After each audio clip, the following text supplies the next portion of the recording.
শুরুটা হয়েছিল সরকারি চাকরির কোটা সংস্কারের দাবিতে শিক্ষার্থীদের আন্দোলন নিয়ে, কিন্তু মাত্র কয়েক সপ্তাহের ব্যবধানে সেই আন্দোলন রূপ নেয় বাংলাদেশের রাজনৈতিক ইতিহাসের সবচেয়ে বড় গণ আন্দোলনগুলোর একটিতে। একের পর এক ঘটনা, সংঘর্ষ, প্রাণহানি, ইন্টারনেট বিচ্ছিন্নতা এবং সাধারণ মানুষের অংশগ্রহণ আন্দোলনকে নতুন মাত্রা দেয়।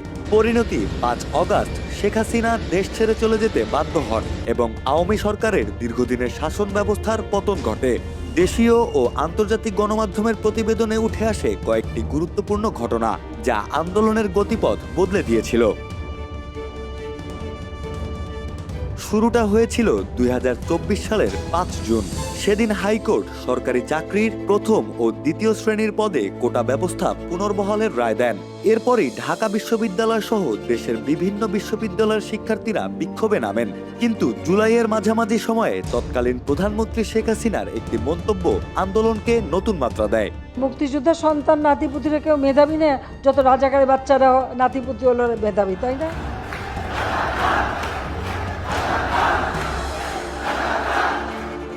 আন্দোলনকারীরা সেই বক্তব্যকে অপমানজনক ও উস্কানিমূলক হিসেবে দেখেন। সামাজিক যোগাযোগ মাধ্যমে বক্তব্যটি দ্রুত ছড়িয়ে পড়ে এবং শিক্ষার্থীদের ক্ষোভ আরো তীব্র হয়ে ওঠে, যা ধীরে ধীরে দানা বাঁধতে থাকে 16 জুলাই পর্যন্ত। এই দিন থেকেই আন্দোলনের ইতিহাস বদলে যেতে থাকে। শুরু হয় শিক্ষার্থীদের সঙ্গে আওয়ামী সরকারের রক্তক্ষয়ী সংঘর্ষ। 16 জুলাই রংপুরের বেগম রোকেয়া বিশ্ববিদ্যালয়ের শিক্ষার্থী আবু সাইদ পুলিশের গুলিতে নিহত হন। তার গুলিবিদ্ধ হওয়ার ভিডিও মুহূর্তের মধ্যে দেশ বিদেশে ছড়িয়ে পড়ে। আন্তর্জাতিক সংবাদ মাধ্যমগুলো ঘটনাটি গুরুত্বের সঙ্গে প্রকাশ করে। অনেক বিশ্লেষকদের মতে আবু সাইদের মৃত্যু আন্দোলনকে শুধু শিক্ষার্থীদের মধ্যে সীমাবদ্ধ রাখেনি, বরং সাধারণ মানুষের মধ্যেও গভীর আবেগ ও ক্ষোভের সৃষ্টি করে। পরদিন 17 জুলাই পরিস্থিতি আরো উত্তপ্ত হয়ে ওঠে। পাবলিক বিশ্ববিদ্যালয়গুলোর আবাসিক হল খালি করে দেওয়ার নির্দেশ দেওয়া হয়। রাতের আধারে ছাত্রীদের হল ছাড়ার ঘটনাও ব্যাপক সমালোচনার জন্ম দেয়। অনেক শিক্ষার্থী এটিকে আন্দোলন দমনের কৌশল হিসেবে দেখেন।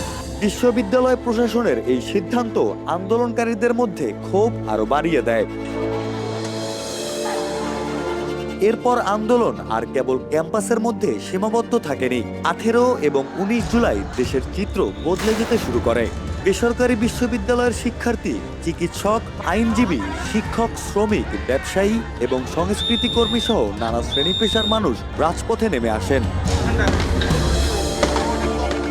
রাজধানী ঢাকা ছাড়াও চট্টগ্রাম, খুলনা, রাজশাহী, সিলেট, বরিশাল, কুমিল্লা সহ দেশের বিভিন্ন শহরে বিক্ষোভ ছড়িয়ে পড়ে।